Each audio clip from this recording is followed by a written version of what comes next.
Today we're going to talk about one of the coolest, hippest neighborhoods in Seattle, Washington, which is the Fremont and Wallingford neighborhood in just north of downtown Seattle. So a lot of times, I'm a real estate agent, so when people are relocating to the area, they always want to kind of get the inside track about like what's going on, which neighborhoods are trending, where the cool places to live, and that type of a thing. And so when it comes to like the cool factor, the artsy, eclectic kind of, I think Wallingford and Fremont are kind of contiguous, has a lot to offer, but it's definitely not for everyone. So I want to go into what it's actually like there, and you can kind of get an idea of whether this is a place that's going to resonate with you.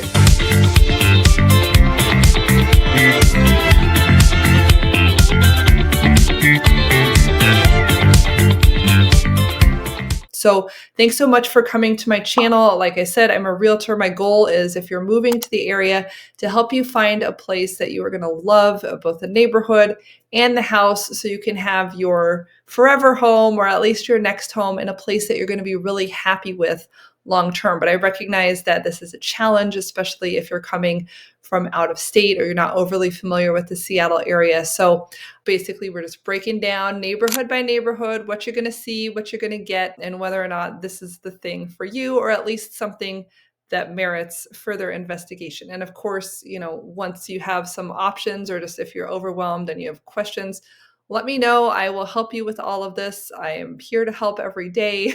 But I know sometimes people are nervous about like talking to a person. So the goal is to be unnervous and have a lot of the information presented here in an easy to digest format. You can watch 10 o'clock at night in bed.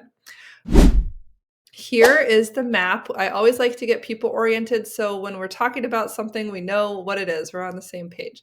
This is Washington State. We border Canada to the north and the Pacific Ocean out here. And this is Puget Sound. We have a lot of water. This is ocean salt water coming in, which just provides a lot of shoreline and beautiful lake views, Puget Sound views, mountain views in both directions. These are the Olympics. These are Cascades. We can see them both, and Mount Rainier to the south. So it's a very beautiful area here in the Pacific Northwest. And this is the city of Seattle, right where the words are where those downtown high skyscraper office buildings are, and that type of a thing.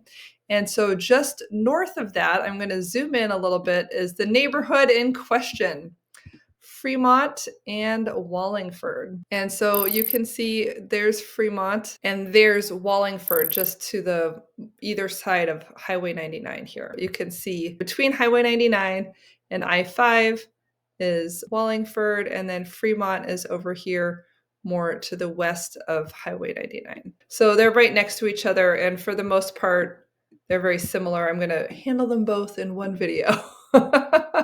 So what do you get in this area? This area is a little bit north of downtown Seattle, but we also have a lot of other stuff going on right here. So let's just zoom in and take a look on what that is. Right here, we have Green Lake, which is a fantastic neighborhood, contiguous.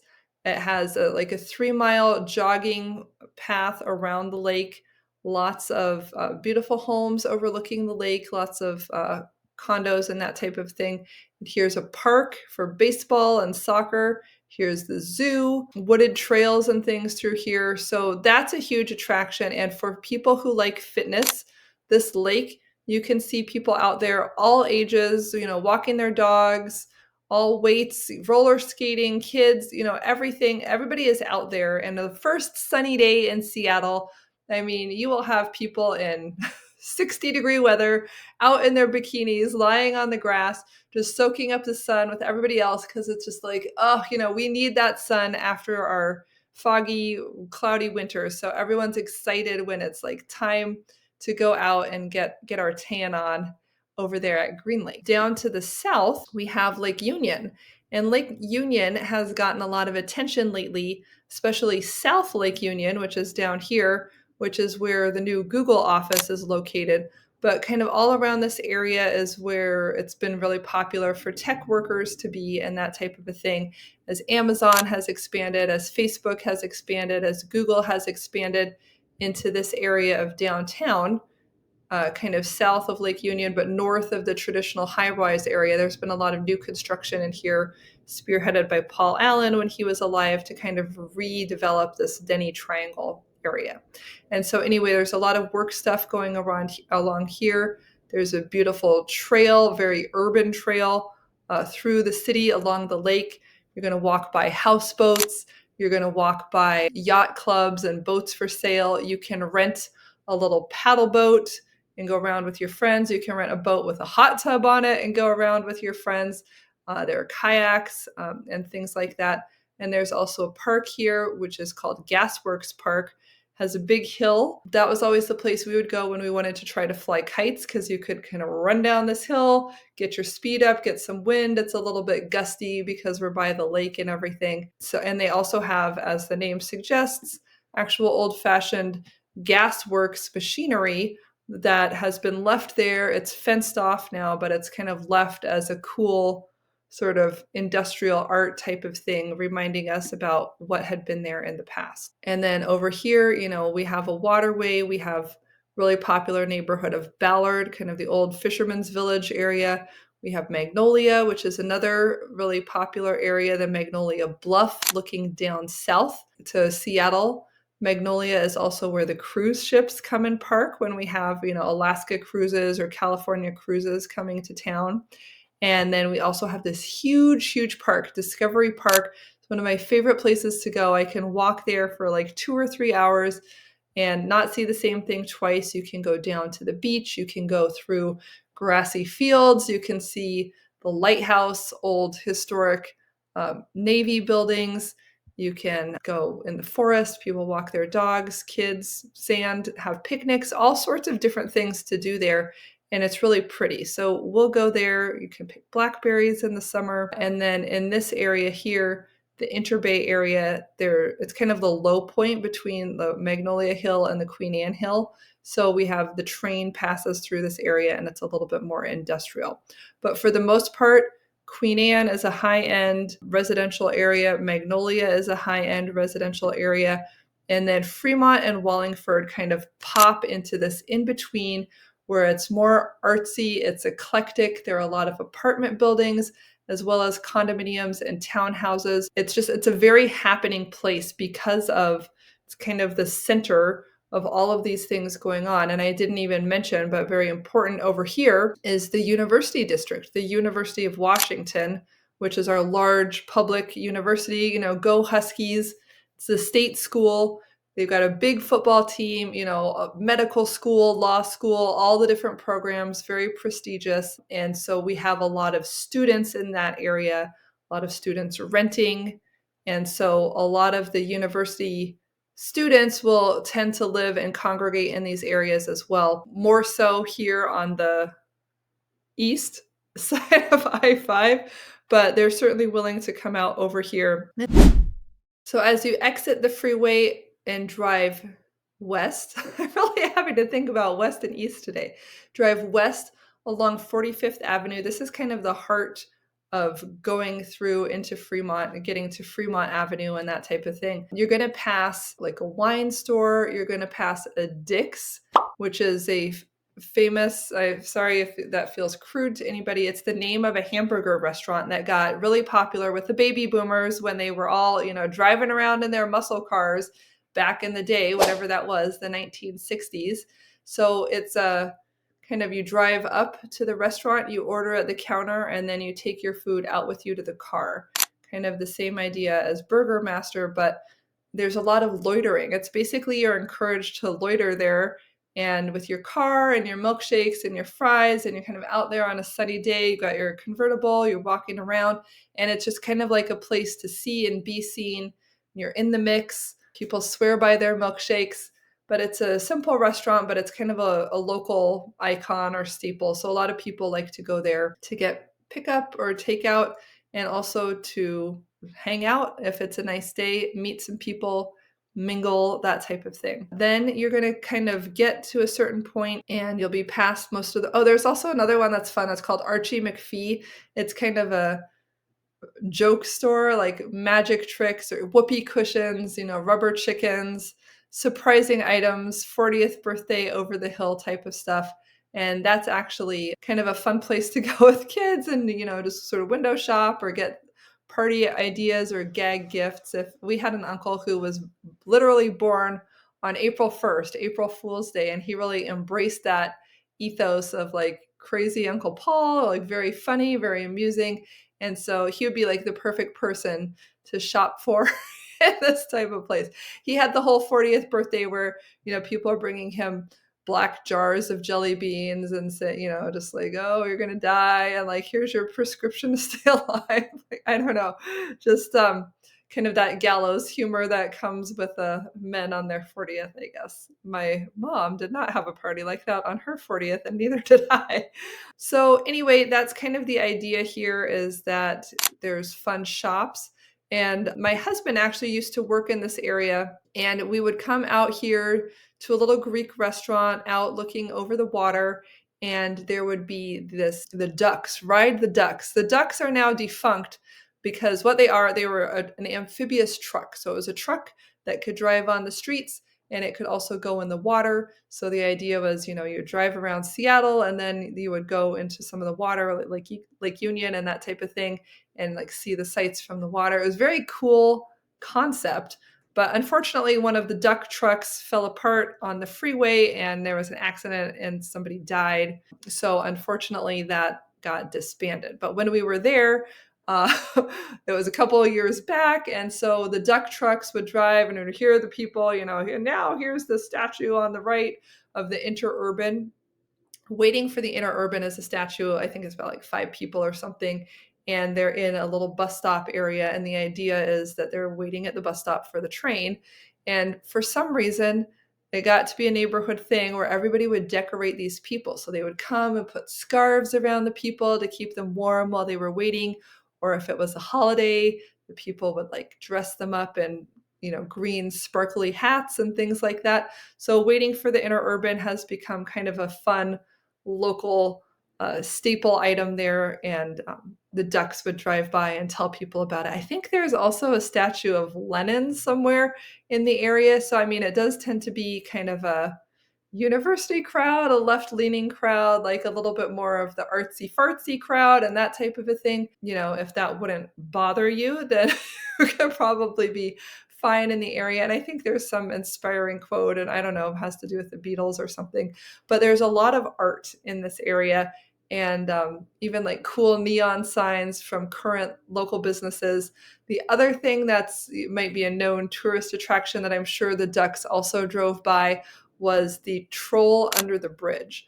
And so what this is, there's like a bridge with the road going across, and then underneath there's like these hills, like, just like if you're crossing under the freeway or something, there are these hills, and into the hill they built a troll, like a big stone troll statue. And so everybody likes to go there and see it. Some people like scrabble up the hill and try to get their picture taken with it, but it's definitely on the tourist spots of Seattle, something to go and look at, just like an unusual kind of ad type of piece of art. And so that's a lot of what you get when you come to Fremont and Wallingford, is like these types of, like that's unexpected. That type of a thing. Yeah, let's take a look at property values and what's going on if you wanted to buy a home in this area.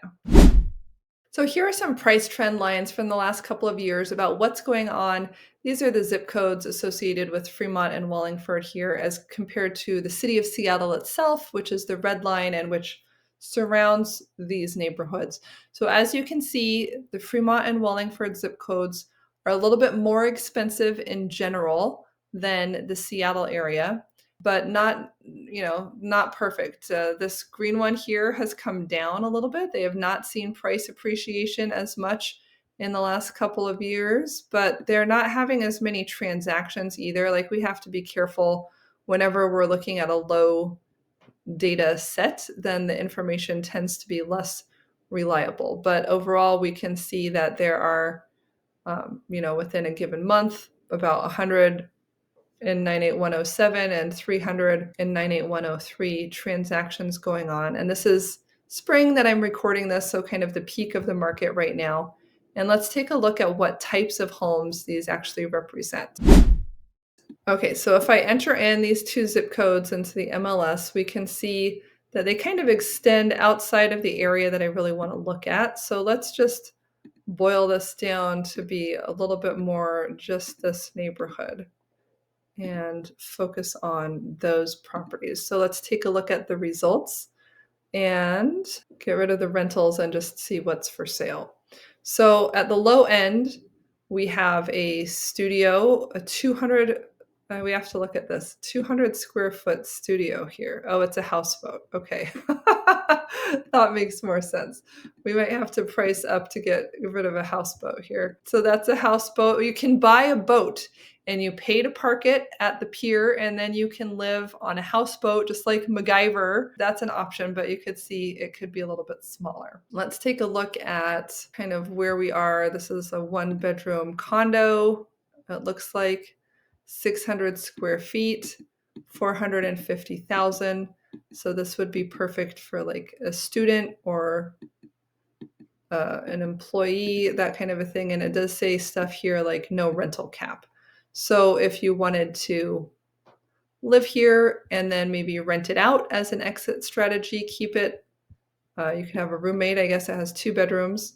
You could keep it as a rental for future appreciation down the line and that type of a thing. On the high end, we don't have a ton of property to look at here. So right now, as far as active listings, we only have 45 in that whole neighborhood that I was showing you. And on the high end, we're seeing a $3 million home. This is 4 bedrooms, 4,000 square feet. Looks like it's got some nice views and luxurious. Wow. Woo-hoo-hoo, there's a good view for you. So very fun, but it's going to be tight. A lot of these new constructions are infill properties. So they want to give you a lot of square footage, but they're working with a very small lot. So you're going to have a tight space between your house and the other houses. Usually it's 5 feet is the required setback from the side yard. And then it's just going to go up. So oftentimes we're seeing these homes get built like 4 stories tall, pretty boxy shape, not a lot of yard. But then if they do go for the flat rooftop deck, then that's another option that we sometimes see too. And they've got the air conditioning utilizing the mini splits. So that's luxury near downtown Seattle, new construction type of stuff there. So let's go into the middle and just see kind of what a more median price point home would be here. So this looks like a townhouse, 1,500 square foot, 3 bedroom. We've got another townhouse. This looks like something older. Might be a single family. It's a little hard to tell from that picture what's going on with that. This is a townhouse. You can see it says B right there. So this is a newer construction. You can see how they put like 4 homes together on the lot. And these are connected, but sold separately and typically not with a homeowners association to dictate. So when you see these types of homes, one of the big questions is, how is home maintenance going to be handled when all of our homes are connected together? It's called a 0 lot line townhouse. And the concern is like, I want to get new siding, but my neighbor doesn't. Like, do I side mine and then it just doesn't get sided over there, or what's going on? $1 million houseboat here. Kind of a cool older home. But you can see, I mean, look how eclectic it is. It's got these shingles.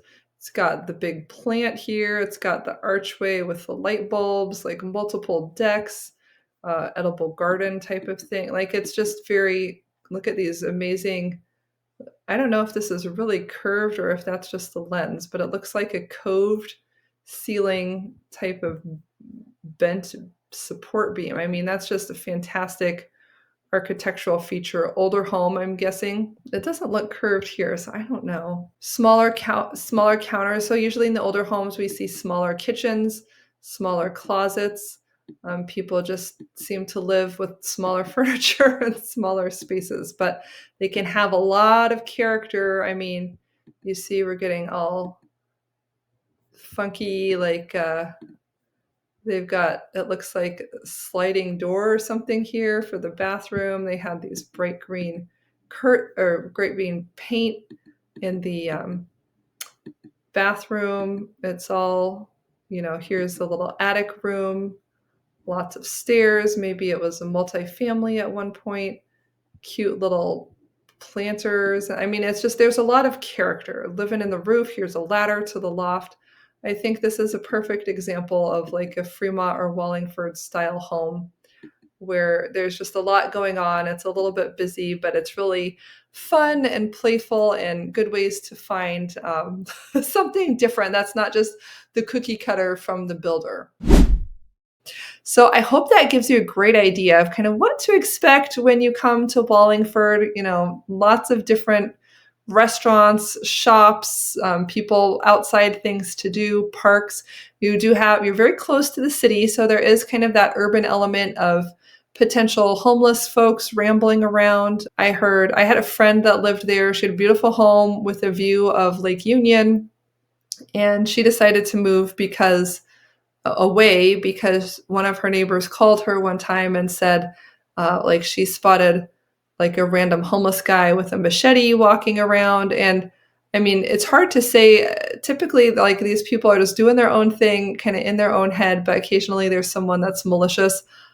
I don't know what the situation was with that fellow, but she had a young kid, and it was hard for him to go out and take walks or bicycle, those types of things. So just depending on your setup, your lifestyle, kind of what you're wanting to achieve, there's a lot going on, lots of people to meet, talk to, places to go, etc. But you're going to be a little bit more in the buzz and in the mix. And in Seattle at this point in time, unfortunately, that does mean some unpredictable characters as well. So let me know if Wallingford and Fremont appeal to you, and I would definitely love to do some more video walkthroughs. We can kind of see what the neighborhood is looking like right now and the places that you're most interested in, see some of the homes, and just get you an idea of whether this is going to be the place that you want to call home. Because my goal is not only to find you a great house, but to find you a neighborhood in which you're going to be really happy long-term and have some fun.